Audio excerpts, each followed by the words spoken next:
presented by General Tire. Anywhere is possible.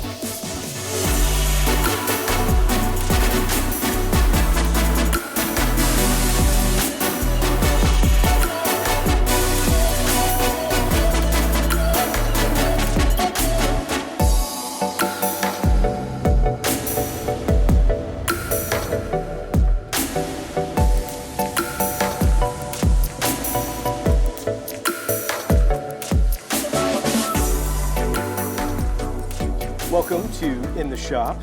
I'm Clay, and today I'm here with my friend Andrew Udarian of Bozeman, Montana. Longtime friend since college days. Way back. And fellow entrepreneur, and he owns this really awesome Synchro. So, what made you get a Synchro? Like, how did you come about this? I've always thought these were really cool rigs. Even from in high school, you'd see them cruising around, and they just seem like fun, really practical, but also adventurous vehicles, right? Yeah. And so always was in the back of my mind growing up. And then we had our second daughter, and I was like, we're never gonna do anything exciting ever again. Which was of course not true, but I kind of tell it in jest. But that was kind of the catalyst to get something that we could take our whole family out in, and camp in and adventure in and go on road trips together. And we had also gone previously, like I think maybe 3 or 4 months before she was born, camping just with our one daughter at the time. Okay. And it was so much work with kids to get out camping. And so the idea of having a rig that you could throw littles into and camp and stay dry and warm, and also that had all of your stuff in it, that you could just keep it there, hit the store, grab some food and some drinks, and hit the road was really cool. So that was kind of what got me searching. So what kind of adventures did you want to do? Because this is the four-wheel drive version I see. It is, yeah. Yeah, I wanted something that we could go on great weekend trips around town, but also that if we wanted to take off for 3 or 4 months at a time, we could do that too. It's perfect for getting to camp spots that you wouldn't be able to with a trailer. You know, but it's also something where we can hit the road for months at a time and live out of it, or live out of it for a week or two and then find a home base and keep moving, and it'll get us just about anywhere we need to go. So how long have you owned it? About 3.5 years. 3.5 years. And how many kids do you have now? 3 kids. 3 kids. So there's 5 of you. Do you have a name for this? We call it Griffin. Griffin. Yeah. You have 5 people 5 in kids. Griffin.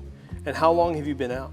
We've taken it on trips for about 3.5 months at a time. Okay. We haven't lived out of it solely. I mean, all of our kids would be feral at that point, I think. 5 of us in there.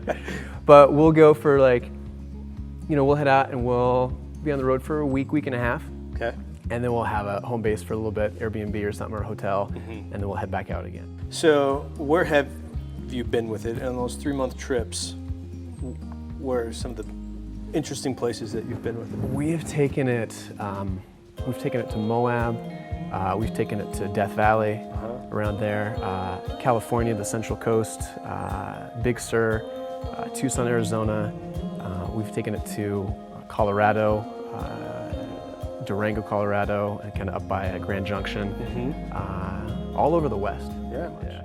So why don't you show me, Griffin? Like, tell me everything about it. The systems that came with it, and then maybe things that you've done to it, and stuff that you want to do to it in the future. Yeah. So the biggest thing probably is these things came with an 80-ish horsepower engine. Okay. And not very big. No, I mean this thing weighs probably 5,200 to 5,300 pounds. And wow. Yeah. So before I bought it, one of the things I wanted in a rig like this was a different engine, and so Subaru engines are really popular swaps for these. Okay. So there's a 2.5 liter engine in the back. How much power did that give you? About 100, I think it's 160-ish. Oh, so it's... Oh, yeah. It doubled it. Yeah, these things are pretty, they'll hold all the comics about the buses going down the road at like 40 miles an hour. Yeah. Not a joke. Not a joke. Not a joke. It's got 4-wheel drive, locking differential on it. Cool. In the rear, I assume? In the rear, yep. Okay. Locking diff in the rear. Upgraded suspension, so I put some aftermarket Trailmaster suspension on it. Upgraded the wheels. These are 29-inch General Tire ATXs. Okay. In terms of stuff I've done to it, the first thing I did was put in a gas-powered heater. Okay. So it's an S-bar heater. And the S-bar. Yeah. The blue one or the green one? It's a black one, actually. Black one? It runs off gasoline. Oh, okay. Yeah. Oh, awesome. But yeah, and so that was the first big project I did, and it quickly taught me how little I knew about wrenching on things. This whole, the van's been a great education in learning to work on vehicles. So that's been a great upgrade. Probably Annie, my wife's favorite, because you wake up in the morning and it's 20 degrees out, you hit that thing and you're just toasty. Awesome. So I've done that. Onboard air compressor that kind of taps into the little boxes on the side. Okay. Make it easy to air up. Put a little cot in the front that sleeps across. You can sleep 2 up top, 2 below, and with the addition of the 5th, we'll put a little cot in the front that you can, kind of a kid's cot. Kids can sleep across the front. New bumper on the front. And there's a bunch of other little things, but those are the big ones that I've done. Okay. Yeah. So what size fuel tank does it have? Looking at range. Yeah, 17 gallons, 17 and a half, I believe. Okay, so you can and it gets about 20-ish. So hey, that's pretty good. It's not too bad, yeah. So water, it's got a camper system in it. It does. Did you do anything with the galley or improvements, or what did it come with? How much water does it hold? It holds 13 gallons. The only real upgrades I did on the water were changing the fuel lines. You ever see fuel lines for like it was a 1990 vehicle? I don't think they've ever been changed. It's amazed that our whole family is not just, has some kind of rare disease.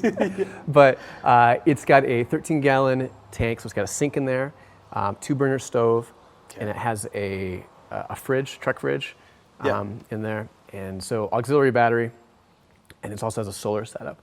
Okay. So it'll power off. Of course, if you run the engine, the alternator will charge everything back up. For sure. But if you're boondocked or camped somewhere, you can do that off the solar too. That's pretty cool. Yeah. So, I would like,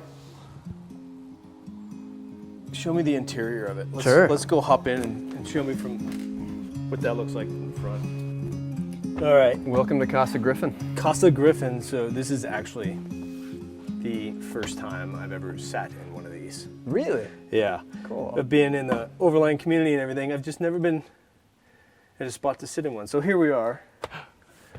It's quite big, and I can see how having this big open space is really nice. That's what really makes it functional. But then there's what's going on back there. There's just cargo space. That's where all your stuff goes. So you got the cargo space back in here, and at night when you're ready to hit the sack, this folds down. This whole bench here. Okay.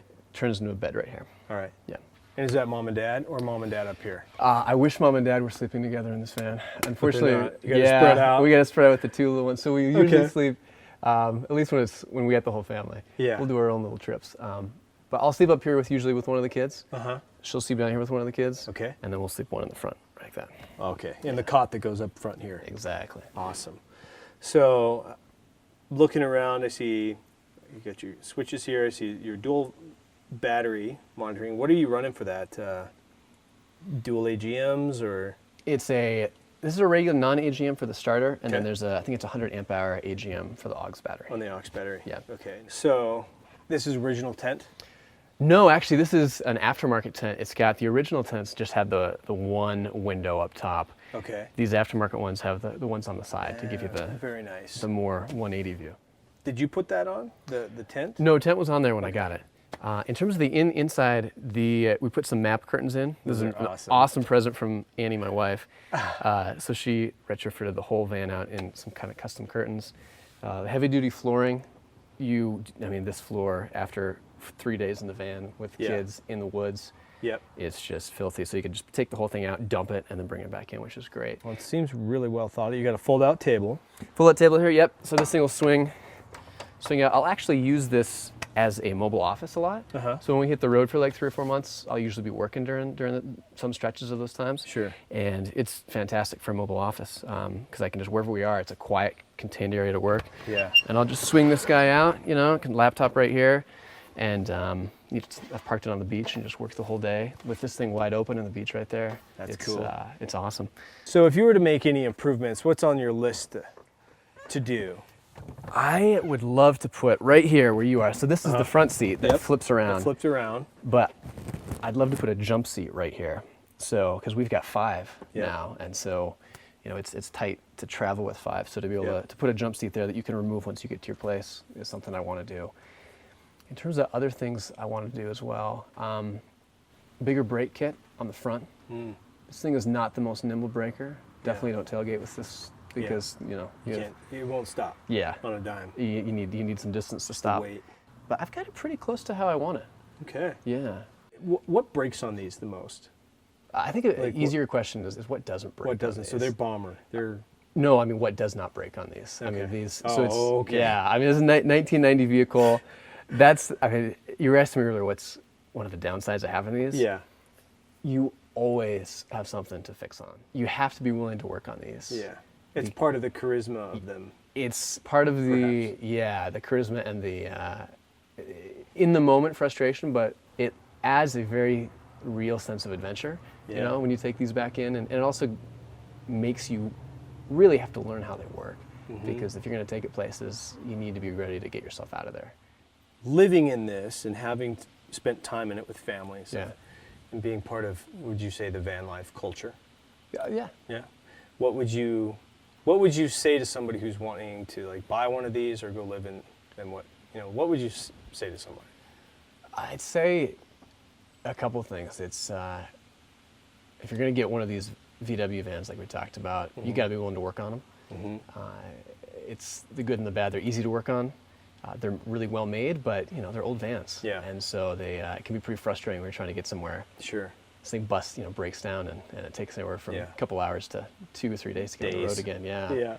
And it's, there's definitely this kind of, van life's become super popular and in vogue on Instagram the last couple of years, and beautiful model-like people on the beaches hanging out in their vans, which is not reality. I mean, there's a lot of really good things that come with having one of these and cruising around, but so if you're aware of both of those things, it can be, it's great. Like, they are awesome vehicles for exploring. The fact that you can, have something like this, sleep 5 people, and it fits in your garage. Yeah. Standard garage. It's true. It's pretty cool. Yeah, it's really cool. If you're willing to put the time in to learn them and work on them, they can provide some pretty fun, awesome adventures for you and your family and your friends. Oh, that's cool. Yeah. Well, maybe one of these would be in our future of some kind in the future. I could see that. I think you need to get one for the Exo fleet. Okay. Absolutely, man. Well, thank you so much for coming. Thanks for having me. Cheers. Appreciate it.